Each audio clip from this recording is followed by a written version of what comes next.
안녕하세요. 도정호 강사입니다.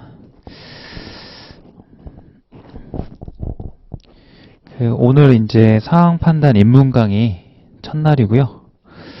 이제 수업을 시작할 텐데, 이제 문제를 풀기 전에 혹시 이제 지난 자료 해석 입문 강의를 들으셨다면 비슷한 느낌으로 아마 이제 오늘 수업을 진행하게 될 것 같고요.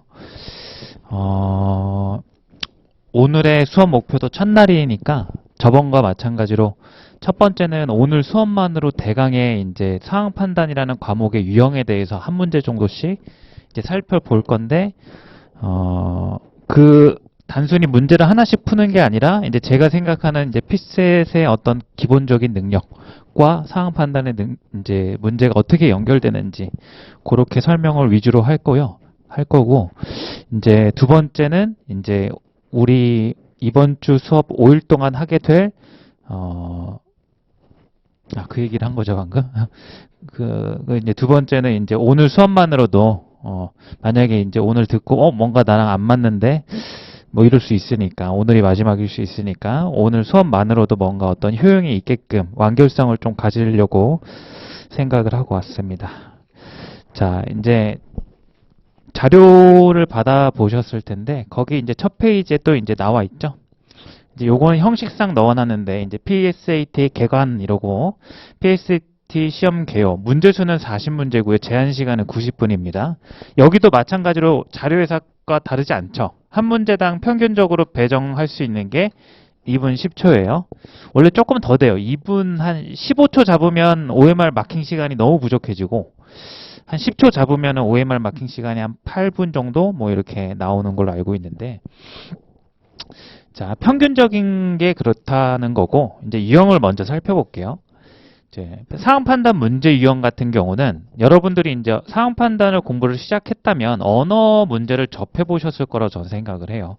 그래서 언어 문제에서도 나오는 일치부합 문제가 상황 판단에서도 나와요.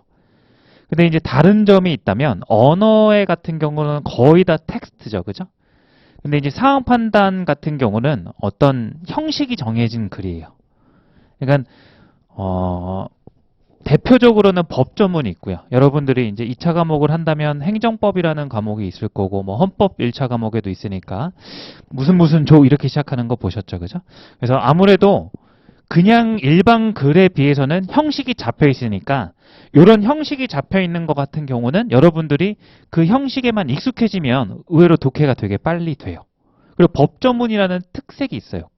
그 특색을 가지고 우리가 접근을 이따가 한번 해볼게요. 그리고 두 번째는 일치부합에서 법조문이 또 일반적으로 앞에 나와요. 그리고 두 번째는 규정규칙에 관한, 이건 글이에요. 규정규칙에 관한 글을 줘요. 그래서 이제 뭐 법조문은 아니어서 이제 무슨 조 이렇게 가지는 않지만 뭐 아파트 관리 규약 이런 거 보면 규정 같은 것들이 있잖아요. 그죠? 사회 일반에 정해진 어떤 규정 같은 것들이 법조문 형식이 아닌 상태로 주어지는 케이스도 많아요. 그럼 사실상 이 법조문이나 규정 규칙이나 크게 다르지 않겠죠. 그죠? 그러니까 역시나 형식은 이런 게 있다. 세 번째 같은 경우는 이제 정보글인데 요거 같은 경우는 형식이 없어요. 대신에 주제가 이 정보글 같은 경우는 조금 난이도가 요 셋 중에는 있는 편이에요. 그리고 이제 조금 특징을 얘기를 하자면 제가 이제 자료 해석에서도 얘기했던 부분인데 피셋을 유형을 형식적으로 나누지만 근본적인 사고 과정에 입각해서 유형을 나누자면 제가 이런 얘기를 한 적이 있어요. 확인과 결국 도출이다. 피셋의 모든 문제는 대부분의 문제는 어떤 주어진 정보를 가지고 선지의 물음에 따라서 그냥 확인하면 되는 문제들이 있고 그렇지 않고 문제에 주어진 정보들을 토대로 어떤 결과들을 도출한 다음에 그거를 답을 내야 되는 문제들이 있었죠. 보통 여기 이제 변별력이 여기서 나왔단 말이에요. 자료 해석도 마찬가지로 상황 판단도 마찬가지예요. 그렇다면 여기 일치부합 같은 경우는 사실 이 확인형에 되게 가까워요. 자, 계산형도 주로 하자면 다 그렇다는 건 아니에요. 거의 대부분이 확인형으로 가요. 그래서 어려운 문제들이 많이 없고 여러분들이 빨리 읽고 빨리 판단하는 게 되게 중요해지거든요. 어떤 난이도가 있는 게 아니기 때문에.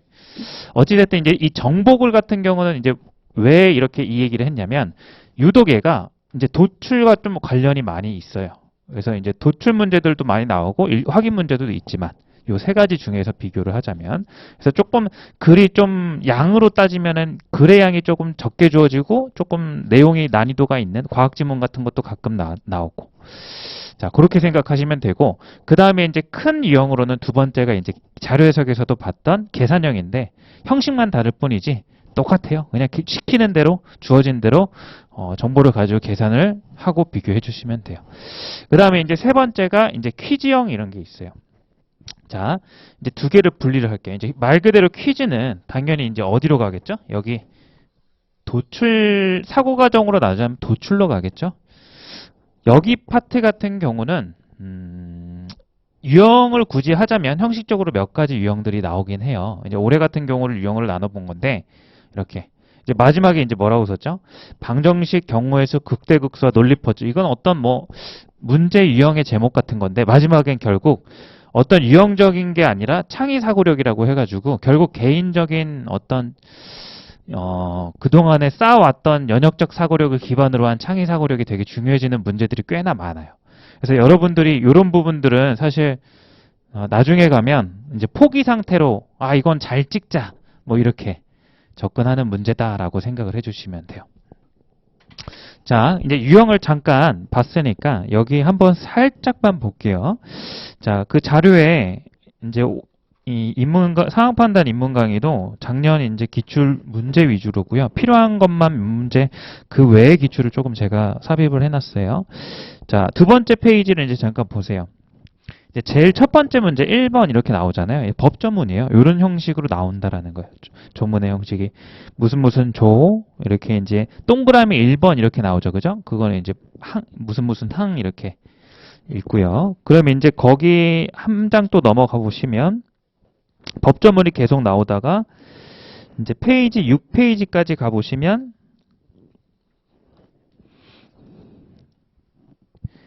이제 규정과 규칙에 대한 이제 무슨 조 이런 형식은 없지만 사실상 내용이 들어가 보면 어떤 룰을 정하고 있는 지문들이 주어지거든요. 이런 게 그런 거고. 자, 쭉쭉 또 넘어가 볼게요.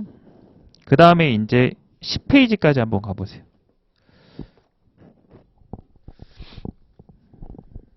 이제 10페이지 보시면 이제 정복을 이렇게 해가지고 이제 규정을 한 게 아니라 어떤 과학적 지식이라든지 건축적 지식이라든지 아주 다양한 주제를 가지고 문제를 내고요. 실제 이제 이런 문제가 오히려 상황 판단 여기 일지부한 문제임에도 불구하고 언어랑 가장 가까워요. 스타일이. 언어에서 조금 어려워지는 지문들 있잖아요. 생소한 지문들. 그런 게 여기 유형이랑 조금 겹친다라고 이제 생각을 해주시면 돼요. 자, 그래서 이제 이런 정도가 일치부합의 유형들이고 쭉 넘어가서 14페이지 한번 볼까요?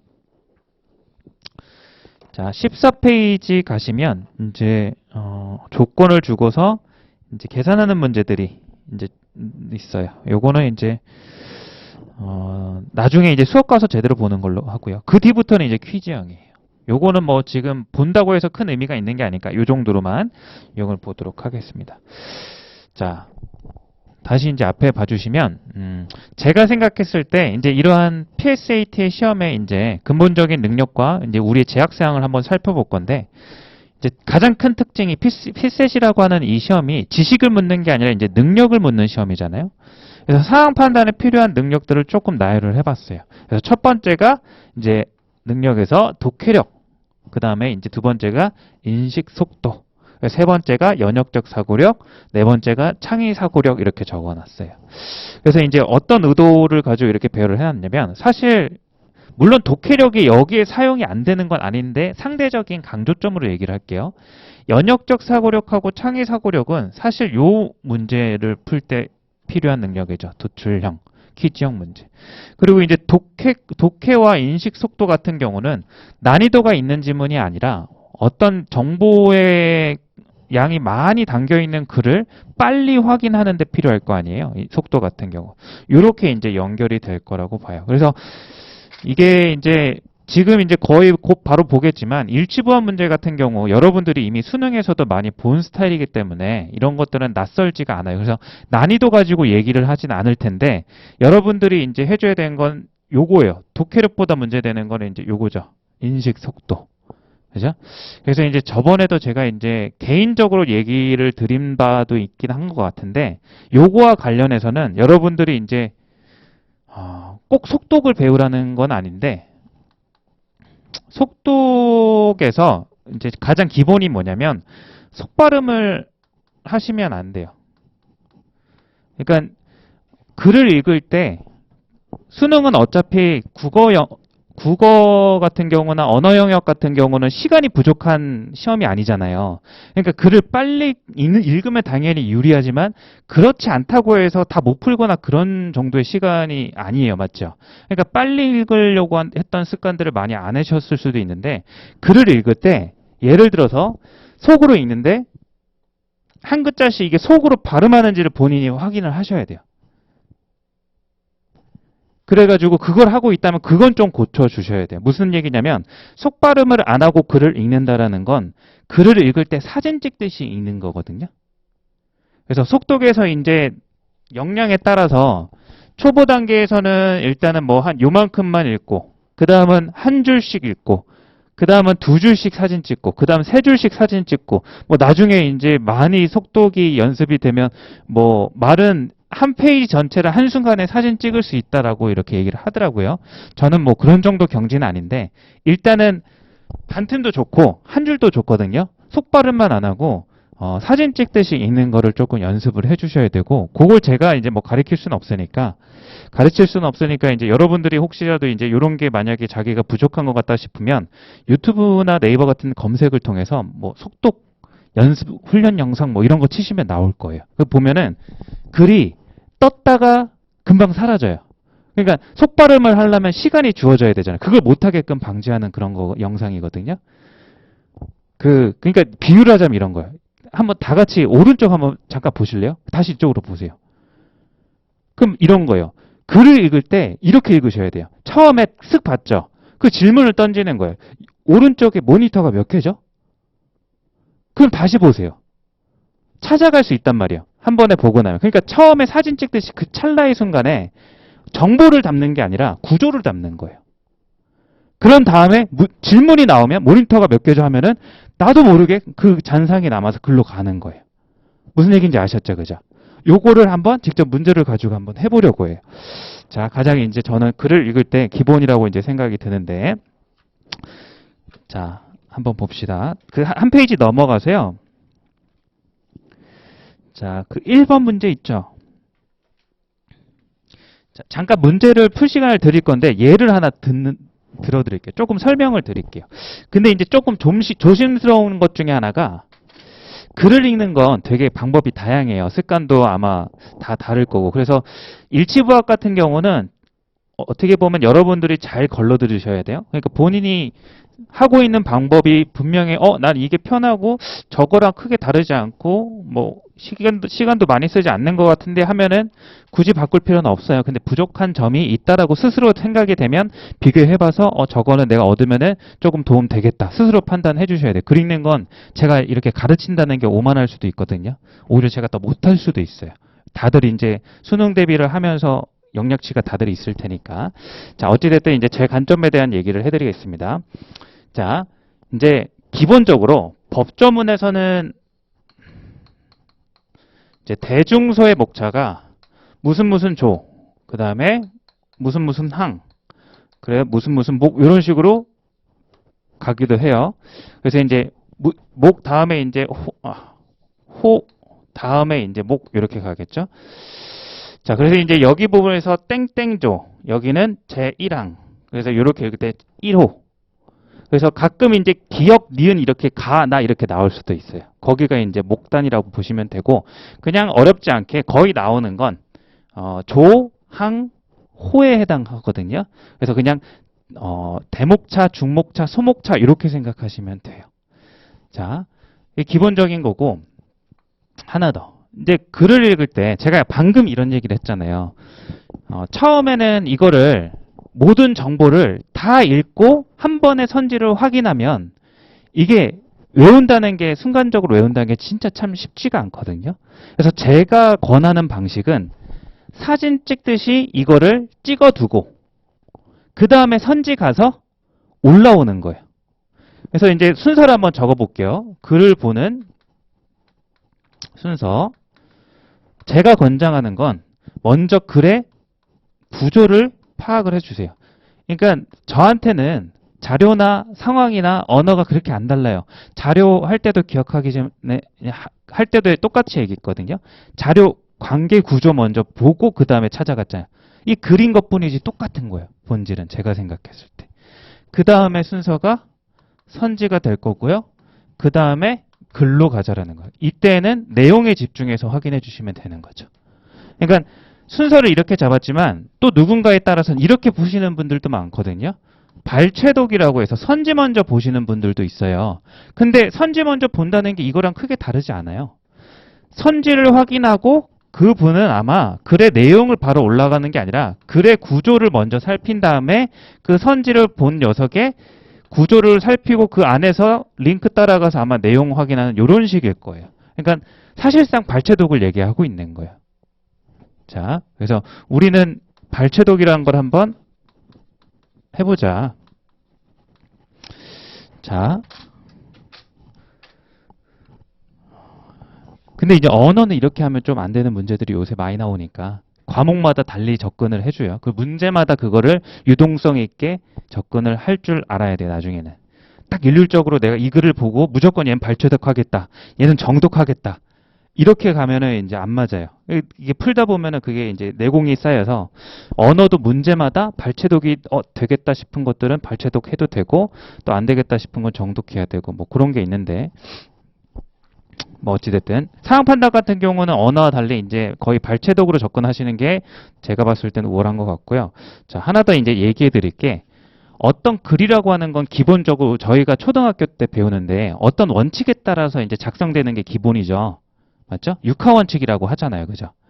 그래서 한번 적어 볼까요? 언제, 그 다음에 어디서, 누가, 제가 순서 지키고 있나요? 무엇을, 어떻게, 왜, 요 정도죠. 그죠?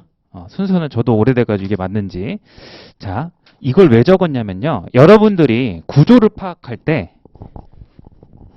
이 6가지 중에서 어떤 기준을 가지고 접근하느냐에 따라서 구조가 파악되는 정도가 혹은 헷갈리는 정도가 달라져요. 자, 이유를 설명해 드릴게요. 사항 판단에 법조문이나 규정 규칙에 관한 것들은 무언가를 정하는 거죠. 그러면은 보통의 이런 법들은 일반성을 가져요. 일반성이란 말 아시죠? 구체성하고 좀 반대 개념이라고 지금은 생각해 주시면 돼요. 구체적으로는 기사를 쓸 때는 어떤 사건이 언제 어디서 일어나는지가 되게 중요해지잖아요. 그렇죠? 근데 법은 언제 어디서도 이거 지켜 이렇게 규정할 수가 없잖아요. 맞죠? 앞으로 쭉 지켜야 되는 거잖아요. 그러다 보니까 아무래도 법조문이나 규정규칙 부분에서는 이 두 개의 언제라는 것과 어디라는 것이 잘 안 등장해요. 당연하겠죠. 그 얘기를 상식적으로 또 드린 거예요. 그래서 이 부분이 중요치가 않다라는 얘기를 이제 세모 표시를 할게요. 예외는 항상 있으니까 등장은 또 하지만 일반적인 얘기를 하는 거예요. 그럼 누가, 자, 예를 하나 들어볼까요? 그러니까 이런 거예요. 폭행을 하면 뭐 징역 몇 년에 처한다. 이게 일반적인 형법 규정이라고 생각했을 때 당연히 언제 어디서든 그걸 하면 안 되니까 시간과 장소는 얘기를 안 해주는 거예요. 맞죠? 일반적으로. 근데 항상 등장하는 게 뭐죠? 그러면 거기서? 누가죠? 왜냐면 이제 이거를 징역형을 처할 때 혹은 과태료 같은 처분을 할 때 누가 해야 되는지 또 명시를 해줘야 되는 거잖아요. 그럼 중요도를 육하원칙에서 우리 상황 판단에 이 글에서만 딱 입각해가지고 중요도를 따지자면 누가가 되게 중요한 거네요. 항상 등장할 테니까. 그쵸? 이게 서울시장이 뭐 과태료를 처분을 할지 혹은 검찰이 이제 기소를 할지 이런 것들이 되게 중요해지잖아요. 자, 그 다음에 당연히 무엇은 되게 중요하죠. 무엇은. 예를 들어서 뭐 어떤 환경에 대한 평가를 한다. 그러면 이제 무슨 환경부 장관이 해야 될 거 아니에요. 그죠? 누가 환경부 장관이 무엇을 환경평가를 해야 될 거 아니에요. 그게 거의 대부분이고. 그죠? 그 다음에 이제 어떻게도 중요하죠. 어떻게. 그러니까 뭐 예를 들어서 어떤 법조문이나 규정규칙이 이제 무슨 교육을 해야 됩니다. 근데 그 교육을 어떻게 하냐? 뭐 위탁할 거냐? 뭐 계약을 하더라도 수의 계약이 있고, 맞죠? 뭐도 있죠. 수의 계약도 있고 입찰 경쟁도 있죠. 그죠? 자, 그러니까 요 세 가지는 너무 중요한 거예요. 또 안 중요한 게 이거죠. 법조문 같은 경우는. 왜? 폭행하면은 징역에 처한다. 왜냐하면 이렇게 안 하잖아요. 법조문이 그런 거 설명 잘 안 한단 말이에요. 그래서 아예 등장 안 한다는 건 아니에요. 등장은 하지만 일반적인 중요도로 따졌을 때 이제 이 6하 원칙 중 누가 무엇을 어떻게가 되게 중요해지더라고요. 제가 생각했을 때는. 이게 이제 언어에선 잘 안 통해 언어는 아니죠. 그죠? 이유가 되게 중요해지고 이유 가지고 선지를 많이 꼬기 때문에 사항 판단 안에서만 이 일치 부합이 전략이 요 세 가지에 일단 집중을 해주라는 얘기예요. 하나만 볼까요? 자, 지금 속독 얘기는 안 합니다. 요거 딱 첫 번째 땡땡종 1항만 조금 또박또박 읽어볼게요. 제1항 특별시장, 광역시장, 특별자치시장, 도지사 또는 특별자치도지사 이하 시도지사라 한다. 는 아이 돌보미의 양성을 위하여 적합한 시설을 교육기관으로 지정 운영하여야 한다. 그럼 여기에서 이제 누가에 해당하는 게 여기까지죠. 두 번째 줄까지. 시도지사. 그죠? 그 다음에 아이 돌보미를 양성을 위하여. 이건 사실 이유죠, 이유. 이건 잘 안 나오던데 아시겠지만 법전을 조금이라도 보셨으면 아실 거예요. 어떤 법을 보시면, 법률을 보시면 첫 번째 조가 목적이라고 해서 어떤 이유에 대한 설명을 많이 하거든요. 그래서 어떤 조항도 마찬가지예요. 가끔 이유에 대한 설명이 들어가 있을 수도 있어요. 그럼 이렇게 들어갈 때는 선지에서도 바꿔낼 수도 있어요. 그러니까 절대적인 얘기를 하는 게 아니에요. 상대적인 가중치를 얘기하는 거예요. 그거 아시고 등장했다고 해서 또 발레라고 하지 마시고. 자, 어찌됐든 별로 중요하지 않을 것 같고 적합한 시설을 교육기관으로 지정 운영하여야 한다.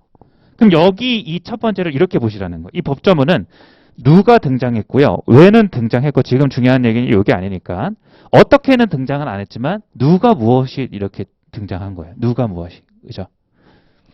자, 하나만 더 읽어볼게요. 이번에 어디 볼까요? 자, 그냥 두 번째 항을 읽어볼게요. 2항. 시도지사는 교육기관이 다음 각 호의 어느 하나에 해당하는 경우에는 사업의 정지를 명하거나 그 지정을 취소할 수 있다. 이렇게 나왔죠. 그럼 여기는 이제 또 뭐가 나왔어요? 누가 무엇을만 또 나온 거예요. 됐죠? 자, 그러면 이제 형식이, 법조문의 형식은 쭉 다 이런 형식이거든요. 누가, 그리고 이제 법이라는 건 권리라는 말 알아요?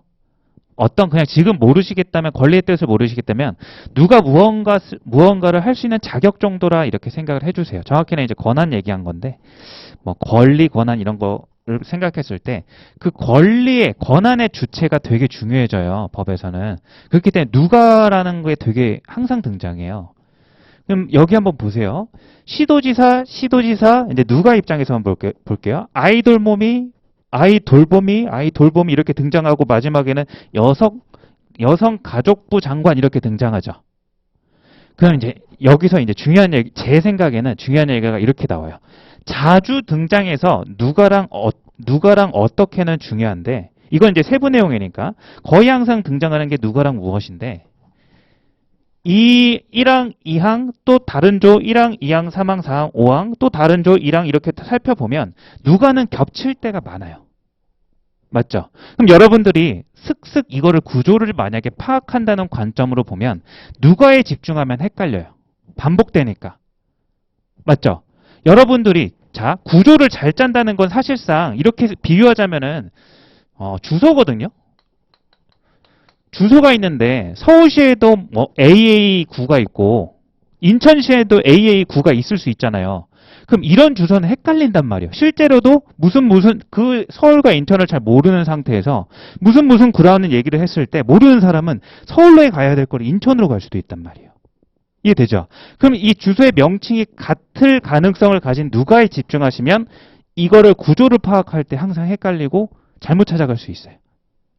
어디에 집중하셔야 되면 제가 생각했을 땐 겹치지 않는 게 뭐야? 무엇이죠, 무엇. 이해돼요? 그래서 제가 권하는 건 이런 거예요. 한번 이제 처음이니까 여러분들이 이제 속발음을 안 하고 빠르게 먼저 구조를 파악한다고 생각을 하고 한번 읽어볼게요. 천천히 읽지만 첫 줄을 읽고 시도지사구나. 근데 나중에 이거 읽다 보면 까먹어요. 이게 여성가족부 장관인지 또 물어볼 수 있단 말이에요. 그러니까 처음에 볼 때는 그냥 슥 읽는 거예요. 누군가 있었구나. 시도지사 뭐 이 정도면 됐죠. 강조하지 말고 여기서 적절한 시설 교육기관 지정 운영. 이게 중요한 거죠. 그러니까 제1항의 내용의 이 무엇은 교육기관을 지정 운영하는 거에 대한 글인 거예요. 이렇게 인식하고 넘어간단 말이죠, 빠르게. 그래서 체크하고 넘어가도 좋고, 처음에 잘 안 되면, 나중에는 뭐, 사람 스타일에 따라 체크하셔도 되고, 그냥 딱, 뭐, 이렇게 V자 하셔도 되고, 그런 정도 될 것 같아요. 그 다음에 2항 볼 때는 어떻게 가야 되는 거예요? 시도시는, 이거 나중에 기억 못 한다니까 읽으면, 그래서 그냥 쓱 넘어가고, 다음 어느 하나에 해당하는 경우, 사업 정지에 명하거나 그 지정의 취소, 요 부분이 지금 이제 무엇에 해당하는 거고, 이렇게 가는 거예요. 그 사유가 두 가지구나. 이렇게 넘어간다라는 거죠. 이해됐죠? 그 다음에 이제 3항 같은 경우는 어떻게 돼요? 제2항 제1호의 방법으로 교육기관 지정받은 자에서는 벌금 처한다. 이게 이제 무엇에 해당하는 거죠? 그 다음 4항은 뭐가 되죠? 교육기관의 교육 과정을 수료해야 된다. 이게 무엇에 해당하고, 그 다음 아이돌무비가 되려면 적성과 인성검사를 받아야 된다. 이렇게 체크를 해주시고 눈으로 이제 강조점을 찍고 가는 거예요. 그 다음 절을 보시면 아이돌 범인은 다른 사람에게 자기가 업무를 수행하다 수료에 대해서 아니 된다. 수료증을 뭐 하면 안 되죠? 수행하거나 대여해서는 안 된다라는 규정을 해놨고 명칭 또한 사용할 수 없고 유사한 거. 그 다음에 가태료 부과에 대한 얘기를 해놨고요. 이거를 부정하면. 그 다음에 땡땡조는 여성부 가족부 장관은 땡땡 어쩌고 전문성 향상을 위하여 보수교육을 실시해야 된다. 그래서 위하여 이유는 별로 지금 당장은 이제 중요한 건 아니니까 이렇게만 체크해 놓고. 자, 그 다음에 마지막은 보수교육 기관은 전문기관에 위탁하여야 된다. 위탁 이렇게 어떻게에 대한 이제 세부 내용을 이렇게 한 거예요. 그럼 이거를 사진 찍듯이 보실 때 슥슥 넘어가고 이렇게 이런 것만 딱 주소를 링크를 따지는 거예요. 서울시 1번구, 2번구, 3번구, 4번구, 5번구, 6번구 이렇게 되는 거죠. 이해되죠? 그럼 이제 한 번만 제 1항을 한번 1번 선지를 한번 볼게요. 1번 선지에 이제 나와 있는 거 보면 아이 돌보미가 아닌 교육 관련 종사자도 아이 돌보미의 명칭을 사용할 수 있다. OX를 찾는 거잖아요. 그러면 이제 이거 같은 경우는 이제 요거 같은 경우는 기억이 날 수 있어요. 명칭을 사용할 수 없다는 게 전면적으로 부족했죠. 그러니까 굳이 안 올라와도 판단이 돼요. 맞죠? 그러면 이제 그냥 체크하고 넘어가도 돼요. 자, 근데 2번으로 한번 가볼게요. 그래서 만약에 기억이 잘 안 나면 올라오셔야 되는 거예요. 주소로. 자, 2번. 시도지사는 아이 돌보미 양성을 위한 교육기관을 지정 운영하여 하고 보수교육을 실시하여야 한다. 자, 하고에 동그라미 치세요. 어떤 문장을 주는데 여러분이 언어에서도 봤겠지만 하고라는 거는 뭘 뜻하죠? 논리적으로? 이거는 그리고를 뜻하는 거죠. 논리교는 이렇게 배우셨을 거예요. 그럼 왼쪽과 오른쪽이 주어졌을 때 이 녀석이 전체가 이 녀석의 진리값이 t가 되려면 둘 다 뭐가 돼야 되는 거예요? t가 돼야 되는 거죠. 그래서 이제 왼쪽과 오른쪽 둘 다 확인해 주셔야 되는 거예요. 하고 이렇게 등장하면 이제 약간 세부적인 얘기예요. 자, 어찌됐든 이제 왼쪽으로 한번 보세요. 시도지사는 교육기관 지정 운영. 이제 주소 찾아가는 거예요. 어디였죠? 교육기관 지정 주소가 제일 첫 번째 나왔었어요. 여기를 이제 거꾸로 가서 주체를 보셔야 되는 거예요. 시도지사가 맞는지. 맞죠? 이렇게. 그러니까 만약에 이게 틀린 선지라면 이 시도지사 부분을 뭐 여성가족부 장관 이렇게 바꿔내요. 자료 해석은 그 함정 문제 유형이 몇 개 안 됐잖아요. 함정을 유도하는 게 한두 개였다면 상황 판단의 일치부합은 모든 선지가 전부 다 함정을 유도하고 있다라고 생각하시면 돼요. 모든 선지가 이제 이 주체, 무엇, 어떻게 부분을 누가를 바꾼다든지 그리고 무엇을 기준으로 봤을 때 어떻게를 바꾼다든지 혹은 가끔 이제 이유가 등장한 법조문에 대해서는 왜를 바꾼다든지 이렇게 하나씩을 꼬아놔요. 아시겠죠? 이제 확인해 주셔야 돼요. 자, 그 다음에 뒤에 있는 거 볼게요. 보수교육을 실시하여야 한다. 보수교육이 이제 어디 있어요? 보수교육. 마지막에 있잖아요. 그럼 찾아가야죠. 보수교육 해야 되는 거 맞아요? 아닌 거죠. 왜? 주체가 틀렸잖아요. 여성가족부 장관. 이해돼요? 그러니까 되게 유치해요. 어떻게 보면. 그러니까 이 법조문이 주어지고 일치부합을 여러분들이 확인하실 때 어떤 큰 난이도가 아니라 이거를 수합하는 거예요. 법조문에 나와 있는 누가 무엇을 어떻게 중에 누가를 바꾼다든지 어떻게를 바꾼다든지 아무래도 그냥 슥 읽고 판단하기엔 틀릴 가능성이 되게 높아지거든요. 잘 안 보면. 그래서 가능하면 이걸 한 번에 읽고 OX를 판단하려고 그러면 정답률이 안 높아요, 별로. 이럴 수도 있잖아요. 내가 처음 풀었는데 80%네? 이건 좀만 더 풀면, 이대로 풀면 이게 올라가겠다라고 생각하는데 오히려 계속 그대로 멈추는 거죠. 그러니까 정확하게 풀어야 되니까 여러분들은 선지를 확인할 때 항상 마지막에 본문으로 올라가서 그걸 정확하게 확인하고 가야 되는 거예요. 어디에 입각해서, 육하 원칙에 입각해서. 다행히도 여러분들은 거의 언제와 어디에서가 안 등장하기 때문에 끽해봐야 요 네 가지 정도만 확인하면 되고 결국 이 네 가지 가지고 계속 바꾸는 선지를 확인하다 보면 계속 공통되겠죠. 나중에는 익숙해져요. 또 얘 이렇게 바꿔놨구나 이렇게. 자, 어찌됐든 지금 이 문제를 제가 풀려고 한 게 아니라 이 속독에 대한 얘기를 한 거예요. 그래서 이거를 한 글자씩 읽지 말고 사진을 찍으면서 읽되 어디에 처음에는 집중을 해야 되냐? 무엇에 집중을 해달라는 거예요. 이해되죠? 이건 안 겹치니까. 나중에 이제 선지로 올라온다. 이런 얘기를 했어요. 자, 다시 이 문제를 사실 더 해설을 장황하게 해줘야 되는데 앞에 부분하고 좀 연결을 더 시킨 다음에 문제풀이 들어갈게요. 앞에 다시 돌아와 보세요. 근데 이런 것들은 수능에서도 언어 영역에서도 익숙하긴 하죠. 그럴 거예요. 그래서 큰 어려움은 아마 없을 거라고 생각해요. 자, 지금 이제 이런 얘기를 했어요. 독해력과 인식 속도에 대한 얘기를 했는데 어떻게 보면 제가 추천하는 건 발췌독을 하기 위한 기본 전제가 저는 구조독해라고 봐요. 글을 구조를 먼저 잡는다. 자료도 마찬가지고 언어도 마찬가지고. 자, 그래서 이제 여기서는 인식 속도에서는 속발음 하지 말라. 그리고 그림, 사진 찍듯이 읽어라. 글을 사진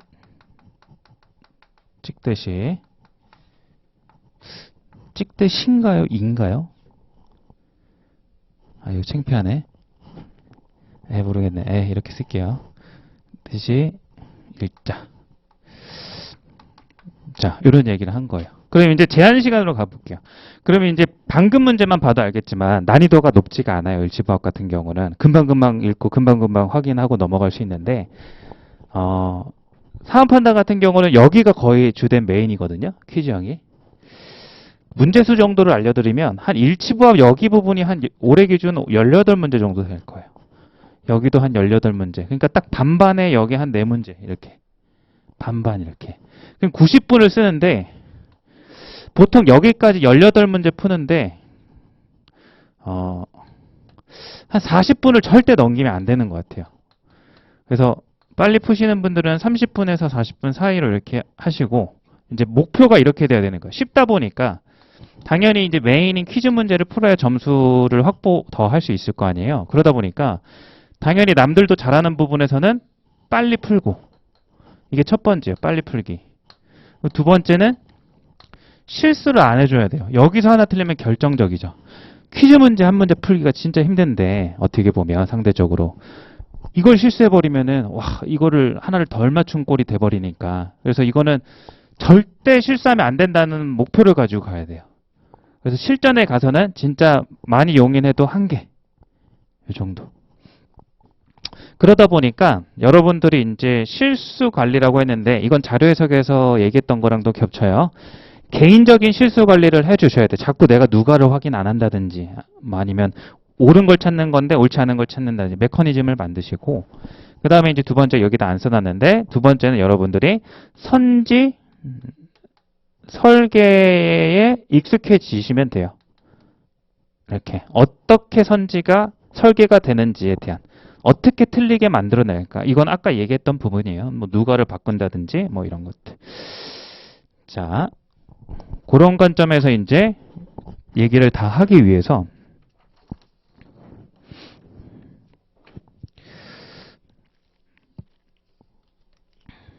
아까 1, 2번만 이렇게 했었죠. 1, 2번이 그래서 틀린 선지가 되는데 이제 무시하고 여러분들이 한번 직접 접해 볼게요. 한번 시간을 드릴 테니까 1번을 마무리를 해주세요. 그리고 해설 들어갈게요.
자, 시간은 이 정도 드리고요.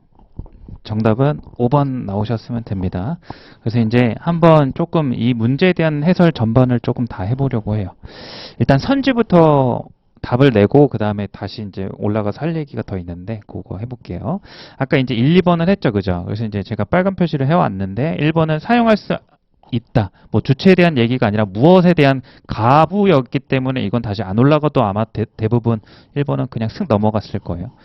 그 다음 2번 같은 경우는 하고를 기준으로 이제 하고 이렇게 나누면 왼쪽 오른쪽 두 개 확인해야 된다. 그래서 간혹 앞에가 맞으니까 뒤에도 맞겠지 이렇게 하고 틀리는 케이스가 많다라는 거예요. 이렇게 의도를 한다는 거.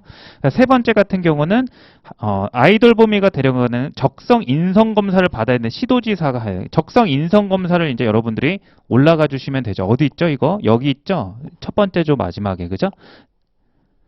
첫 번째 조 마지막 혹은 두 번째 조 바로 위.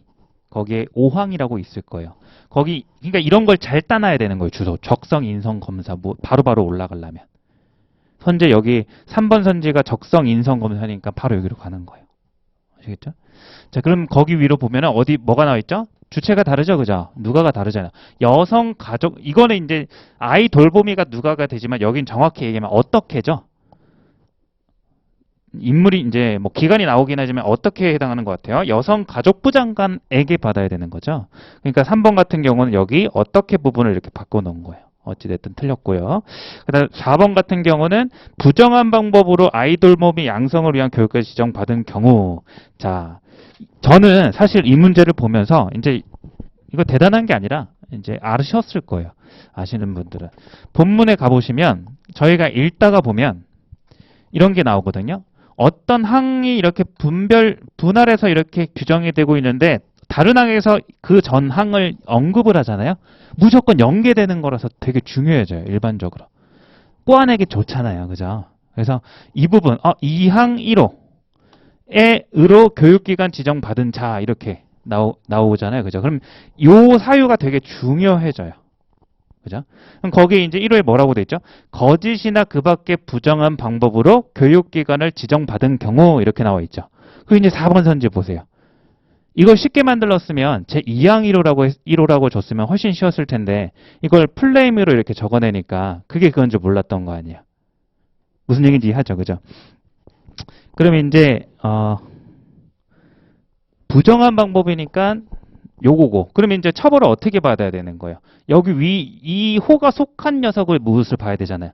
벌금이에요, 벌금. 취소나 그 벌금이죠, 그죠?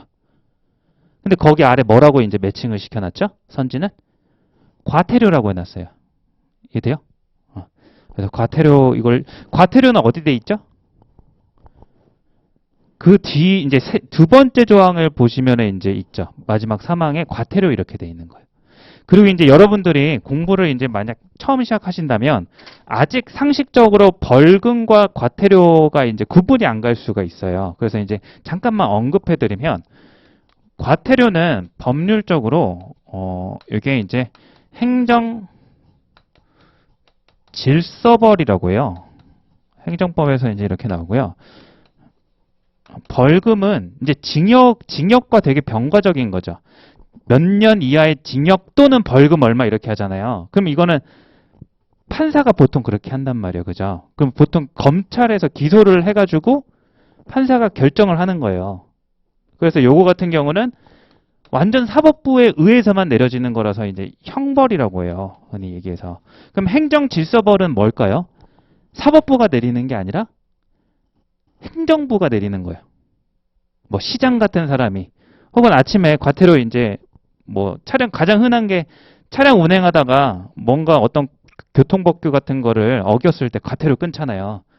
물론 기록이 남지만 그게 사법부가 내리는 벌이 아니라는 거예요. 무슨 얘기인지요? 이 얘기를 왜 하냐면 처음에 공부하시면 선지 4번에서 서울특별시장은 200만 원의 과태료를 부과할 수 있다 이렇게 나오잖아요. 근데 이게 틀린 선지라 다행인데 만약에 이 전 내용의 과태료에 대한 맞는 선지를 얘기했다면 이거 궁금할 수 있잖아요. 서울시장이라는 얘기는 앞에 안 나왔죠. 본문에 보시면 과태료를 부과한다라고만 돼 있지 주체에 대해서 어떻게가 이제 나오지 않거든요. 그래서 이제 요건 상식적으로 알아두시면 돼요. 그래서 서울시에서는 이제 보통 서울시장이 과태료를 부과한다 이렇게 행정질서벌이라서 법원이 아니라 혹시라도 궁금할까봐 조금 미리 얘기를 한 거예요. 그러니까 대부분 같은 경우들은 규정을 해주는데 이런 상식적인 암묵적인 합의가 돼 있는 것들에 대해서는 안 나올 때도 아주 가끔 있어요. 그리고 또 안심해도 되는 게 만약에 이거를 그거 가지고 문제를 내려고 했으면 분명히 그 주체에 대해서 넣어놨을 거예요. 누가 이제 과태료를 주는지. 근데 이제 그럴 의도 자체가 없었기 때문에 여기까지 신경을 안 쓰신 것 같아요. 그렇게 안심하셔도 됩니다. 자, 그 다음에 이제 5번 같은 경우가 인천광역시의 B기관이 아이돌 몸이 양성을 위한 교육기관을 지정된 후 교육과정을 1년간 운영하지 않은 경우 이거 풀네임으로 또 돼 있는데 이거 주소 어디로 가야 되는 거예요? 1년 동안 운영하지 않은 것은 이거는 규정 위반이거든요. 그 아까 1조 마지막 부분에 그 2호 있을 거예요. 보이세요? 그런 것도 이제 이렇게 매칭이 되는구나 라고 생각해 주면 취소할 수 있다. 그래서 이제 이 부분이 옳은 녀석이 되는 거죠. 이해됐어요? 그래서 대강 요거 하나만 봐도 어떻게 나오는지는 느낌이 오죠. 약간 저는 처음 공부했을 때 짜증났어요. 뭐 이렇게 치사하게 내나. 그래서 그런 느낌으로 자꾸 익숙해지면 요것도 뻔할 뻔짜가 되니까 금방 될 거예요. 이게 제가 봤을 때 상황 판단의 피셋에서 가장 만만한 범위가 여기인 것 같아요. 상황 판단 일치부합이 제일 쉬워요. 제가 생각했을 때는. 아마 여러분들도 그럴 거고. 자, 그 다음에 하나만 더. 그리고 이제 법 규정에서 되게 중요한 얘기가 하나가 있거든요. 이거 가지고 또 문제를 많이도 만드는데 요 부분 체크해 놓으세요. 하여야 한다. 이게 구속성에 대한 얘기를 한 거거든요. 이제 행정법을 만약에 공부하셨다면 이제 뭐 재량이냐 기속이냐 이런 논의로 가는 건데 혹시 뭐 직렬이 다를 수도 있고 모를 수도 있으니까 그냥 구속성이라고 상식적으로만 얘기할게요. 여러분들은 항상 하여야 한다와 뭘 비교해야 되냐면 습관적으로 할 수 있다. 이렇게. 그래서 어떤 법 규정이 있으면 법 규정이라는 건 누구나 다 따라야 하고 거기에서 이제 권한 규정이 있으면 그 권한을 부여받은 행정기관은 무조건 그대로 따라야 될 또 의무가 생기는 거잖아요. 그죠? 그러면 하여야 한다 그러면 이제 얘 같은 경우는 그 권한 주체가 구속성을 가지게 되는 거예요. 자기 의사를 가지고 이걸 할지 말지 고민하는 게 아니라 그죠? 근데 할 수 있다는 이게 어떻게 돼요? 구속성이 없는 거죠. 그래서 구속성이 없다. 그래서 이제 흔히 말해서 재량이 있다라고 얘기를 하거든요. 자, 이게 이제 어떤 선지로 잘 나오냐면, 요거 가지고 한번 얘기를 해볼게요. 시도지사는 교육기관으로 지정 운영, 할 수 있다. 라고 이렇게, 아니요. 할 수 있다라고 나왔다 칠게요. 반대로 하면 이거 나중에 또 논의가 엄청 커져서 지금은 요거. 자, 이게 지금 문제를 제가 바꾼 거예요. 여기를 할 수 있다로 바꿀게요. 근데 선지에서는 해야 한다 이렇게 물어보면 맞은 거예요? 틀린 거예요? 틀린 거다 이거예요. 근데 고민해 볼 거리가 있는데 갑자기 먼저 얘기하셔가지고 반대로 하면 맞아요.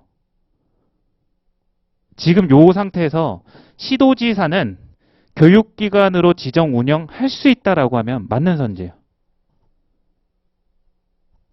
이거 제가 이전에 모의고사 이렇게 여러 번 이제 찾아보는데 학원가에서도 출제하는데 다 틀리게 내더라고요. 근데 아무래도 조금 논란이 생기겠죠. 왜냐하면 봐요. 그러니까 선지 6번을 제가 하나 만들어 볼게요. 시도지사는 교육기관으로 할 수 있다. 자, 맞는 선지라고요? 틀린 선지라고요? 원래는 제가 이걸 소개한 의도는 틀린 선지다 이거예요. 그러니까 해야 한다랑 할 수 있다를 구분하자 이랬으니까 틀린 선지인데 여기가 할 수 있다고 여기가 해야 된다면 틀린 선지가 맞거든요. 근데 여기가 하여야 한다고 여기가 할 수 있다면 이거 맞는 선지라고요. 이거 되게 많이들 헷갈리는데 이걸 틀렸다라고 말씀하시는 분들은 이거 아직도 제가 봤을 때는 아마 논쟁 중인 소지일 거예요. 그래서 이걸 또 누군가는 이제 보고 저를 욕할 수도 있어요. 근데 저는 근거가 있어요. 그 입법고시에 19년도인가 문제가 나왔어요. 이렇게.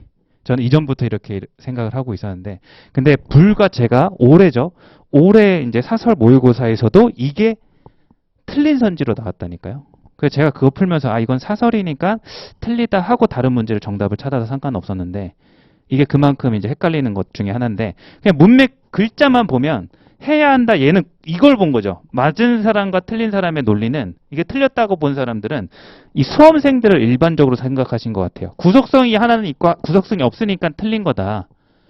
이러면 맞는 것 같은데 아니 글이라는 건요. 일반인들을 대상으로 했을 때 이해가 돼야 되는 게 맞잖아요. 해야 한다라고 했어요. 그래서 저거를 교육 지정을 할 거 아니에요. 그죠? 그 사람도 할 수 있는 범주 안에 포함이 되는 거죠. 그러니까 이게 제가 생각했을 때는 할 수 있다라는 거 요 안에 부분 집합으로서 해야 한다는 집합이 이렇게 포함되어 있는 거예요. 실제로 이제 19년도에 이런 문제가 나왔는데 옳은 선지라고 이렇게 나왔었거든요. 입법고시에서요. 어찌됐든 이거는 충분히 근데 이거 되게 치사하잖아요. 그죠? 의미도 없잖아요. 그죠? 그래서 저는 개인적으로 590제에서는 계속 안 나올 거라고 봐요. 근데 모의고사 이제 여러분들이 시험 전에 이제 대비하시다 보면 분명히 이제 계속 나올 거예요. 근데 아마 틀리다 쪽으로 나오지 않을까. 왜냐면 올해 제가 접했을 때 그랬었거든요. 어찌됐든 이 얘기는 별로 중요한 얘기 아니고 해야 한다와 할 수 있다라는 이 구속성 여부가 다르다. 이거 가지고 꼴 수도 있다라는 거 아시겠죠? 자, 이렇게 해서 이제 전반적으로 이제 내일 법조문을 거의 다 이제 풀면서 또 자세한 거를 보겠지만 이런 느낌의 문제 유형이 하나가 있고요. 자, 넘어가서 똑같은 일치법인데 형식이 이제 무너져 있어요. 자, 페이지 6페이지로 한번 가보세요. 페이지 6페이지에 가보시면 이제 일치부학 규정행 규칙 이렇게 나오죠. 그죠? 이제 여기는 무슨 무슨 항이 없어요. 그럼 여러분들이 글을 읽을 때 대신에 상황 판단 일치 부합은 규정 규칙에 관한 내용들이 대다수이기 때문에 아까 얘기했던 단순한 형태를 내용적으로 떼요. 그러니까 언어랑 똑같이 읽을 필요가 없는 거예요. 이미 간소화되어 있고 주소가 다 끊어져 있으니까 여러분들이 주소를 만드시면 돼요. 읽으시면서. 구조 한번 잡아본다 생각하시고 쭉 읽고 풀어보세요.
시간을 요 정도만 드릴게요. 정답은 1번이에요. 이거는 틀리기 좀 쉬운 부분이 있긴 있어요. 자, 일단은 구조를 먼저 잡고 갈게요. 첫 번째 문단, 두 번째 문단, 문단으로 가는 게 이제 기본적이죠. 그래서 첫 번째 문단은 보시면 협회장을 선출한, 다음에 협회장을 선출하는 녀석에 대해서 찬반 투표와 선거가 돼 있고, 뭐 이건 이제 1인일 때 혹은 다수일 때 이런 얘기를 하고 있으니까 첫 번째 문단은 큰 의미는 없죠. 두 번째 문단은 이제 뭐죠? 찬반 투표죠. 1대1일 때, 그죠? 한 명일 때.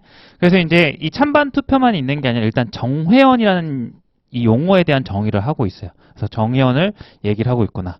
그래서 준회원으로 만 1년 이상 활동한 녀석. 그래서 이제 이렇게 주소를 잡으시면 될 것 같고, 쭉 읽으시면서 연회비를 납부한 그날부터 부여되고 1월 30일까지 납부의 자유 유지된다. 슥 읽는 거예요. 왜냐하면 이걸 다 담고 갈 수 있다면 읽고 넘어가셔도 되고, 담고 갈 수 없다 해도 다시 읽는 게 아니라 넘어가는 거예요. 자, 그러면은 이제 이렇게 가시고 쭉 가시고 자격 회복에 대한 얘기가 있고 자격 유지돼 있고 납부한 그날 뭐 이런 정도 주소 이렇게 딱 포인트 잡을 수 있을 거 아니에요. 그죠? 자, 그럼 내려가서 그 다음 세 번째 문단은 어떻게 되는 거죠? 영구 박탈도 이렇게 잡고 가셔야 될 것 같아요. 그죠? 우리는 무엇에 집중을 하고 있으니까. 그 다음에 이제 선거 또 이제 이렇게 잡고 가시고 선거에 대해서는 연회비 1년 경과한 정연. 여기에 조금 다른 점이네요. 그 다음에 미납부로 정해질 유보된 사람도 가능하다. 일본 1년을 경과해야 되는 거. 자, 그럼 이 정도 가시면 여러분들 이제 문제를 푸시면 되는데 주소 찾아서 이제 푸시면 되는데 그냥 바로 1번이 답이니까 그냥 선지우 먼저 확인해 볼까요? 2019년 10월 A협회 정회원 자격을 얻은 갑은 2020년 협회장의 선출을 위한 선거에 참여할 수 있다. 선거니까 이제 어디가 주안점이 되는 거죠? 여기죠, 그죠? 그러니까 세 번째 문단에서 핵심은 올라가 보시면 정회원을 유지하고 몇 년을 획득하고 몇 년을 유지해야 되는 거죠? 1년. 요게 되게 특이한 거잖아요. 그러니까 얘 같은 경우가 까다롭죠. 선거가. 찬반 투표는 사실 정회원 자격만 있으면 됐었잖아요. 그죠? 근데 이제 선거 부분 같은 경우 1년이 지났는지가 이제 관건인데 그럼 19년이고 1년 지난 20년이니까 되는 거 맞아요? 라고 틀릴 수 있는 거예요. 그래서 여기 문제는 구조 잡는 거 외에도 요거죠. 첫 번째 문단에서 요 다음에를 챙겼냐 안 챙겼냐에 따라서 1번 선지가 답이 바로 나오냐 안 나오냐로 갈렸을 거예요. 그러니까 2020년 협회장의 선출이라는 건 1문단 첫 번째 줄에서 다음에 협회장이 했으니까 실제 선거는 어디서 이루어지는 거죠? 2019년 선거에 해당하는 거죠, 이거는. 그래서 요거 때문에 아마 못 찾고 계속 내려가신 분들도 많으실 거예요. 자, 어찌됐든 이제 풀고 나니까 선거는 1년이 유지가 되어줘야 되는 거고 찬반은 정회원 자격이 있으면 되는 거죠. 그러면 이제 답을 떠나서 이런 얘기도 한번 해볼게요. 자, 상황 판단에서는 선거 우선순위 별로 안 중요해요. 왜냐면 거의 다 확인하셔야 돼요. 자, 근데 얘기 한번 해볼게요. 우선순위로 따졌을 때 답이 될 선지가 선거일 것 같아요? 찬반 투표일 것 같아요?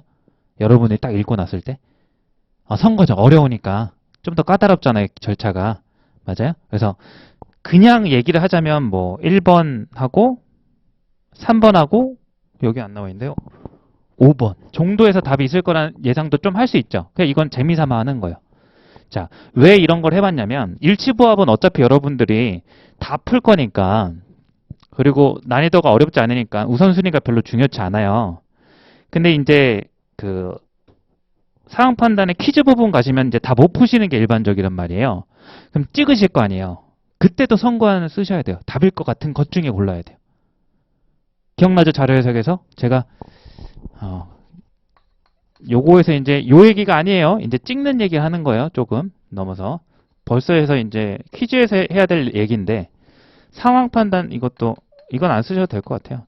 상황 판단 찍는 기준 여러분들은 어떻게 하셔야 되냐면 자료 해석에 썼던 선거안이 있죠. 선거안을 기준으로 우선순위에 따라 찍기. 이렇게. 잠깐 복습해 봅시다. 그때 이런 얘기를 했어요. 출제자의 뭐라고 했죠? 선관에 출제자의 의도. 그죠? 그 다음에 또 뭐도 썼었죠? 정성, 노고, 난이도 이렇게 썼던 걸로 기억하거든요. 그래서 이제 나중에 이제 퀴즈문 이거는 수업 시간에 가르쳐 줄 수는 없잖아요. 여러분들이 이제 찍을 때 쓰세요. 저는 잘 찍는 것 같아요. 그래서 4개 찍으면 2개 맞추는 실전에서 경험상 봤을 때 실제로 이걸 쓰니까 그런 것 같아요. 왜냐면 거의 2개로 좁혀져요. 안 풀어봐도 야 답이 이거 아니면 이거 같은데 이걸 기준으로 봤을 때 좁혀져요. 2개 중에 하나 실제로 이제 맞을 확률이 높다면 거의 이제 4개 중에는 2개는 맞더라고요. 그래서 평균적으로 많이 어려울 때는 많이 찍으면 뭐 5개, 6개 이렇게 찍고 가끔은 이제 뭐 1~2개 이렇게 찍기도 하는데 그것도 되게 크거든요. 2문제를 남들보다 예를 들어서 4개를 찍는데 4개 다 틀릴 수도 있잖아요. 보통이 하나 맞거나 다 틀리는 거예요. 근데 거기서 내가 2개를 맞춘다, 하나를 더 맞춘다는 건 엄청 커요. 그 한 문제에 진짜 한 1배수가 안 되게 들어가 있는 거 아세요, 혹시? 커트라인 그 부분 아세요? 몰라요? 한 100명 가까이 있는 거 알아요? 엄청 크거든요. 그러니까 잘 찍으셔야 돼요. 상황 판단은 자, 어찌됐든 요 선거한 내용이 이제 제가 봤을 때는 문제 4번을 보면서도 선거가 되게 훨씬 찬반 투표보다는 절차가 조금 자격 요건이 엄격한 거죠. 어떻게 보면 그런 게 있으니까 찬반 투표보다는 선거가 조금 출제자가 뭔가 답으로 꼬아내기 좀 좋지 않을까? 뭐 이런 생각을 해봤다라는 거예요. 이 문제 상관없이. 자, 그 다음에 이제 가볼게요. 그럼 이제 2번, 이거 슥슥 넘어갈게요. 쉬운 것부터 갈게요. 2번, 4번. 2018년 10월 A협회 정액 자격 얻은 을은 19년 연회비 납부 여부와 관계없이 2019년 협회장에서 찬반 투표에 참여할 수 있다. 가능하죠? 왜냐면 19년은 18년 말에 하잖아요. 정의연 유지되는 거 맞죠? 다음에 상실되더라도. 그 다음에 4번. 2017년 10월 A협회 준회원 활동을 시작한 정의 최소 요구 연한 경과 직후에 정의원 자격을 획득하였다면 그러면 최소 연한 정의원 자격이 뭐였었죠? 준회원으로 1년 이렇게 됐던 거 기억할 수 있죠? 그죠? 2018년일 테니까 19년 협회장 가능하죠? 19년은 18년에 할 테니까 이런 식으로.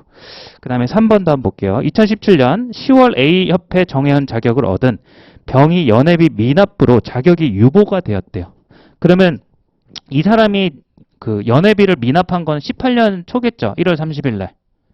그때부터 이제 정의원 자격이 없다가 19년에 정의원 자격을 회복하였더라도 2000 선거에 참여할 수 없다. 없죠. 왜? 1년이 지나지 않았으니까. 따라왔어요? 너무 빠르지 않죠? 19년, 20년은 19년에 하는 거예요.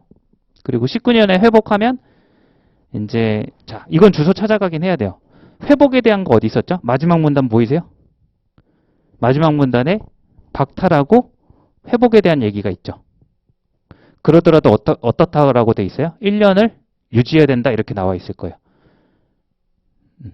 그래서 이거 같은 경우는 사실 읽으면서 이 내용 자체가 이해되시는 분 같은 경우는 바로 푸셔도 상관없는 문제 같고요. 이해가 안 되시면 이제 주소를 이렇게 연회비 미납부 정해요. 저는 이렇게 읽었어요.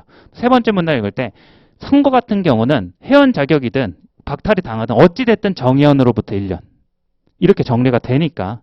근데 이게 안 되신다면 4번 같은 거 보실 때 올라오셔야죠. 세 번째 문단으로. 그러니까 처음 구조독해를 할 때 주소를 잘 찾아놔야 돼요. 아시겠죠? 그래서 그렇게 가시고 5번. 2016년 10월 처음으로 A협회 정회역 자격을 얻은 무가 2017년부터 연에 계속 납부하지 않았다면 협회장 선출을 위한 선거에 한 번도 참여할 수가 없었다. 맞죠? 왜냐하면 선거니까. 선거는 1년 지나야 되잖아요. 그러니까 지금 이 옳은 선지들이 선거 같은 경우는 전부 다 1년 가지고 얘기를 하고 있는 거예요. 1년 유지. 이게 핵심 같아요. 이 문제는. 자, 법조문보다 이게 훨씬 더 약간 구조가 헝클어져 있으니까 생각할 거리가 좀 있죠. 그래서 법조문이 쉬워요. 법조문은 금방 익숙해지면 쉽고 이런 것들은 언어랑 비슷하다고 생각해 주시면 돼요. 제가 생각했을 땐 여러분들이 글을 읽을 때 구조를 잡는 게 좋지 않을까. 근데 제가 좀 자신이 없어요. 왜냐면 여러분들마다 글 읽는 습관들이 다 다르잖아요. 제가 정답은 아니잖아요. 그죠? 그냥 하나 보여드린 거다라고 생각해 주세요. 법조문은 뭐 똑같아 하더라도. 자, 그 다음으로 이제 가서 조금 더 이제 상황 판단의 퀴즈 문제와 같아지는 일시부합이 있거든요. 자, 그거 하나만 풀고 좀 쳐야 되겠네요. 요거 풀고 쉴게요. 그 페이지는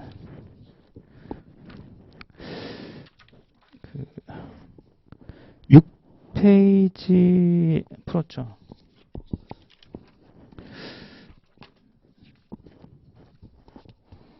10페이지로 가세요. 10페이지에 자, 7번. 약간 언어에 이제 연역적 추론을 해야 되는 그런 지문 같은 문제거든요. 한번 풀어보세요.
자, 이 정도 시간을 드릴게요.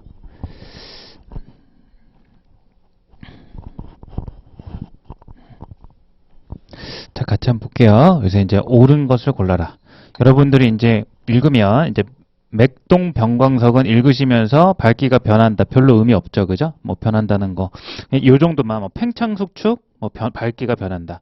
그 다음에 병광석은 병광주가 이런 게 중요한 거죠. 법칙을 얘기를 할 때는 항상 이런 게 주제 같아요. 제가 봤을 땐 과학지문에서 병광 주기가 길수록 실제 밝기가 더 밝다. 어떤 관계를 줄 거예요. 그래서 제가 봤을 땐 주기와 밝기 이 둘의 관계가 어떤 양의 상관관계 있다. 어렵게 얘기하면 뭐 그런 거겠죠.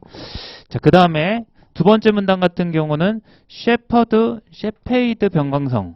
이제 구체적인 변광성 하나를 얘기하는데 3일에서 50일은 아니다. 3일에서 50일 요것도 중요한데 나중에 찾아와도 되잖아요. 이게 3일 50일 이걸 외우려고 생각하고 내려오지 말라는 거예요. 이런 건 다시 올라서 금방 확인할 수 있으니까. 지구의 변화는 다 달라지기 때문에 측정을 하다. 이런 것도 의미 없죠. 당연한 거 아니에요. 그냥 측정하기 어려운 건.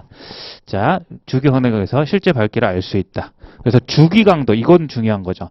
실제 밝기를 아는데 주기와 강도를 가지고 알 수 있대요. 근데 이게 요것만 봤을 때 중요한 건지 1문단하고 연결시키면은 별로 안 중요해요. 왜요? 광도라는 게 밝기 얘기하는 거잖아요. 똑같은 얘기를 한 번 더 한 거예요. 굳이 얘기를 하자면. 자, 세 번째 문단. 별의 밝기는 지구들 겉보기 등급과 절대 등급인데 여러분 대강 아시잖아요. 겉보기 등급하고 절대 등급 같은 경우는 뭐 겉보기는 실제 뭐 지구에서 보는 걸 거고 절대는 이제 뭐 거리를 상쇄시킨 거니까 뭐 그러니까 이런 상식적인 것도 동원해서 읽는 건 돼야 돼요. 그죠? 요거는 뭐 더 잘하실 테니까 죄송해요. 제가 자신감이 없어요. 이쪽은. 다 잘하시는 분도 분명 계실 거예요. 자, 그래서 이제 굳이 이제 수치에 대해서 등급의 수치가 작을수록 밝은데 알고 있는 상식과 부합하죠. 이 정도면. 1 줄어들 때마다 2.5배 밝은 이런 게 중요한 거죠. 등급 하나가 줄어들면 2.5배가 밝아진다. 정확한 수치를 준 거예요. 자, 겉보기 등급이 절대 등급과 다른 것 이런 것도 중요해요. 별의 밝기와 거리의 제곱이 반비례한다. 그죠? 어떤 법칙 같은 거 쭈르륵 내려서 그 다음에 이제 한편 모든 별이 지구로부터 10파세기 일정한 거리 10파세기 별로 중요한 것 같진 않아요. 확인하게 되면 다시 올라오면 되잖아요. 일정한 거리 이건 상식에 부합하죠. 절대 등급이라는 거 그죠? 일정한 거리에 있다고 가정하면 관찰된 밝기를 절대 등급이란다. 셰퍼드 방향의 주기 강도에 따라 절대 등급일수록 겉보기 차이를 모아 다 이제 충분히 이해가 되는 거고 그 다음에 천문학자 W 바드는 셰페이드 변광성 두 종류가 있으며 1형 셰페이드와 그 다음에 2형 셰페이드의 변광성보다 1.5등급만큼 더 밝다라고 이렇게 나와 있어요. 1.5등급만큼 더 밝다라고 하는 것은 아까 이제 1등급이 더 올라가게 되면 2.5배 밝아진다는 얘기와 연결도 충분히 될 수 있다는 상상도 이제 하면서 내려가서 확인해 주시면 될 것 같아요. 기억번 한번 볼게요. 변광 주기가 10일인 1형 셰페이드 변광선 변광 중에 51인 어둡다. 그럼 이건 주소를 어디 찾아가셔야 돼요? 셰페이드고 1형과 2형 나온 건 바로 방금 읽었던 거라서 절대 까먹을 리가 없겠네요. 그죠?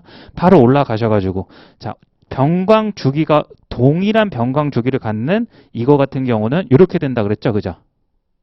맞아요? 그러면 1형 같은 경우, 2형 같은 경우 만약에 주기가 같았다면 누가 더 밝죠? 여기 마지막 질문에서 뭐라고 돼 있죠? 1이 더 밝다라고 알려져 있잖아요. 그죠? 1.5등급. 근데 이제 여기 같은 경우는 하나는 주기가 11인 이거고 하나는 주기가 제가 잘못 봤네요. 이거 둘 다 1형이죠. 그죠? 그럼 1형에 집중할 필요 없이 어디로 가는 거예요? 주기와 밝기로 넘어가시면 되는 거잖아요. 그럼 주기 밝기는 어디 있어요? 제일 첫 번째 나와 있어요. 그래서 주기가 길수록 실제 밝기가 더 밝다. 요거 하나면 충분한 거죠. 그래서 이제 요거 같은 경우는 어둡다. 이건 맞는 선지로서 그냥 쉽게 아마 확인하고 갈 수 있을 거예요. 그 다음에 이제 니은번 한번 가볼게요. 변광 주기가 동일한 두 개의 2형 셰페이드 변광색의 겉보기 등급 간의 수치 차이가 1이라면 지구로부터 두 별까지 거리비는 2.5다. 이거 어디서 봤죠? 등급차가 1이라고 했으니까 어디로 주소를 가는 거예요? 여기로 가는 거죠. 그래서 맞아요, 틀려요. 2.5도 맞네. 그죠? 근데 틀렸죠. 왜? 여기 보시면 등급 하나가 1 줄어들면 2.5배 밝아진다 그랬죠. 근데 여기는 2.5배가 밝아지는 게 아니라 뭐래요? 거리를 얘기하고 있잖아요. 거리는 어떻게 줘야 돼요? 아까 그 바로 아래 보시면 밝기랑 또 거리는 관계가 있단 말이에요. 어찌됐든 2.5배에서 한 번 더 변하는 거죠. 반비례 관계로. 그럼 2.5배는 아니겠네. 이 정도면 충분하잖아요. 이해돼요? 그러니까 이거 같은 경우는 만약에 더 어렵게 간다면 이 수치를 계산해가지고 좀 비슷하게 줘가지고 뭐 이상이다. 그럼 실제 우리가 구해야 됐을지도 몰라요. 근데 이제 이거를 확인하는 데는 이거는 두 별까지의 거리 부분이 나왔고 1과 2.5가 여기에 대한 얘기니까 최소한 이건 답이 아니구나라는 건 알고 넘어갈 수 있는 거죠. 확정 짓고. 그래서 이렇게 약간 일치부합처럼 됐죠. 그냥 D급번 실제 밝기를 비교할 때 자,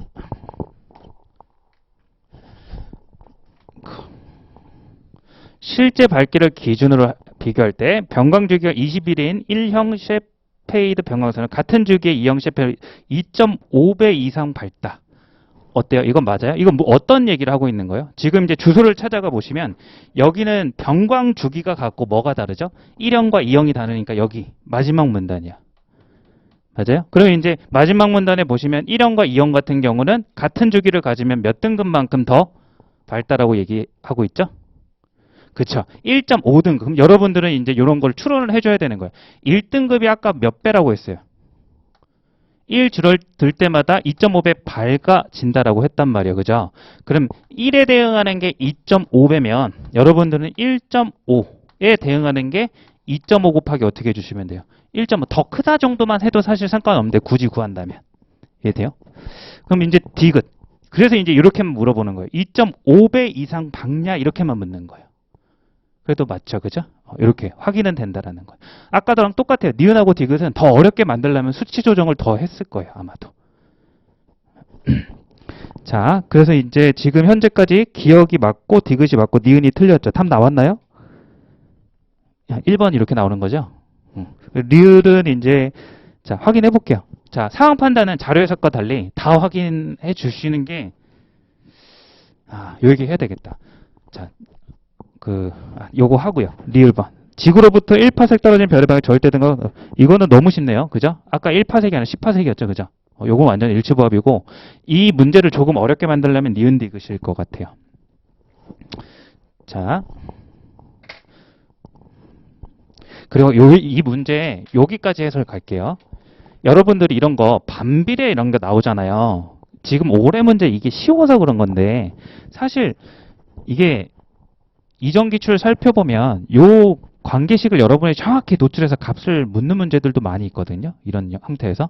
그래서 이 식을 건드릴 줄 알아야 돼요. 그래서 여러분들이 국어, 문과분들이 많다 보니까 쭉 읽고 이해만 하고 넘어가시는데 반비례하는 것과 여기는 안 나와 있지만 비례라는 단어 있잖아요. 그러면 이런 거 나오면 습관적으로 식으로 써줄 준비 하셔야 돼요. 배우셨을 거예요. X와 Y가 비례한다 혹은 정비례한다 이런 얘기를 하거든요. 이렇게 하면은 관계식이 어떻게 되죠? Y는 KX 이렇게. 그래서 의미상으로는 얘가 2배가 되면 얘도 몇 배가 되죠?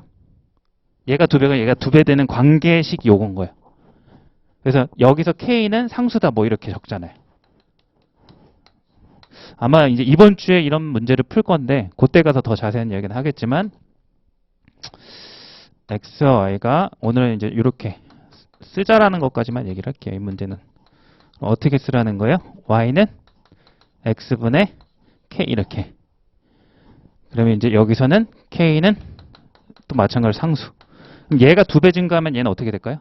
얘는 상수라는 말은 고정돼 있다 생각하시면 돼요. 등호가 유지되는데 얘가 2배가 곱하기 2배가 됐어.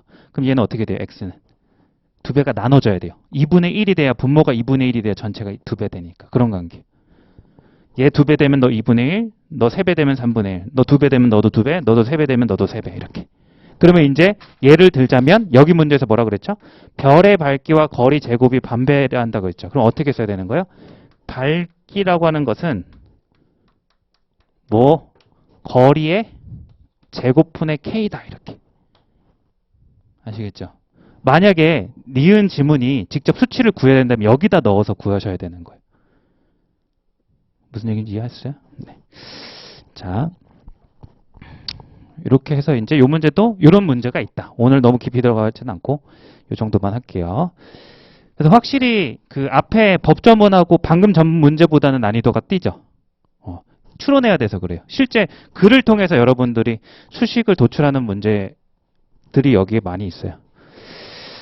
자, 그리고 이제 요 얘기를 해야 되는데 자료 해석 같은 경우는 이제 시간을 줄이기 위해서 주어진 보기나 선지를 다 확인하지 않는 데 전략을 항상 처음부터 끝까지 가져갔잖아요.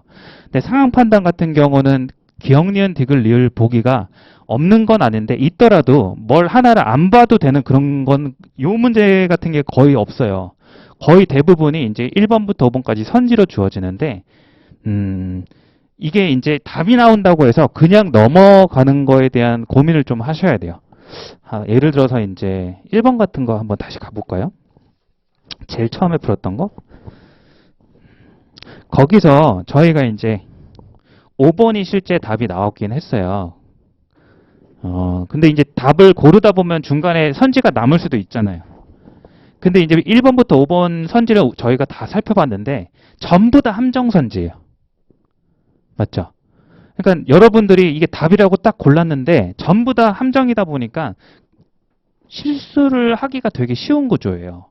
그래서 하나를 이게 답이 나왔다고 다음 거를 넘어갈까에 대한 고민이 들었을 때 저는 이렇게 기준을 잡았거든요. 일단은 처음에는 확실하면 넘어가자. 시간을 줄이기는 할 수 있는 거니까. 근데 그 확실의 기준이 나중에 가니까 어떻게 바뀌었냐면 옳은 것을 고르는 문제는 다 본 것 같아요. 왜냐하면 옳은 걸 고르는 건 결국 제가 틀린 걸 못 찾았다는 거거든요. 그건 약간 확신이 덜해요. 무슨 얘기냐면 5번 선지를 보는데 자 5번 선지를 보는데 맞죠? 이게 맞는 선지거든요. 이거랑 비교해 보세요. 예를 들어서 3번 비교해 보세요. 3번은 틀린 선지였죠. 왜 틀렸죠? 시도지사가 아니라 뭐였죠? 장관이었잖아요. 그러니까 틀린 거에 대한 근거가 훨씬 강력해요. 저한테 주는 답에 대한 신빙성이. 맞죠? 5번은 뭔가 틀린 걸 못 찾게 써서 찾다 못 찾게 써서 누가 더 맞았고 이렇게 찾는 건데 틀린 건 하나만 틀려도 무조건 틀린 거니까 저는 틀린 걸 고르는 문제는 넘어갔어요. 틀린 게 나오면. 근데 옳은 걸 고르는 문제는 시간을 더 투자해서 했어요. 왜냐하면 한 문제도 틀리면 안 되니까. 압박감을 그렇게 좀 가졌거든요. 그래서 누구는 이건 되게 다른데 답 나오면 그냥 넘어가시는 분들도 많이 계시고 또 누구는 그냥 상관없이 정답률을 높이기 위해서 전부 다 본다 하시는 분들도 계시는데 그건 여러분들이 이제 선택을 하셔야 될 거고 지금 얘기 드린 건 저의 기준을 얘기한 거예요. 그건 여러분들이 선택하세요.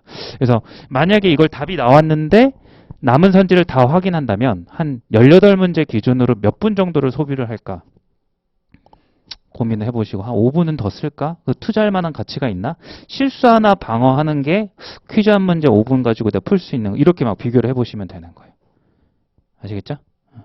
그래서 다 보진 마세요. 그러면 너무 시간 너무 허비되니까 넘길 건 넘기는데 본인이 조금 기준을 잘 근데 만약에 이제 연습해 보시다가 실수 양이 이제 카운트가 되잖아요. 너무 많이 나오면은 처음에 연습하실 때는 다 보세요.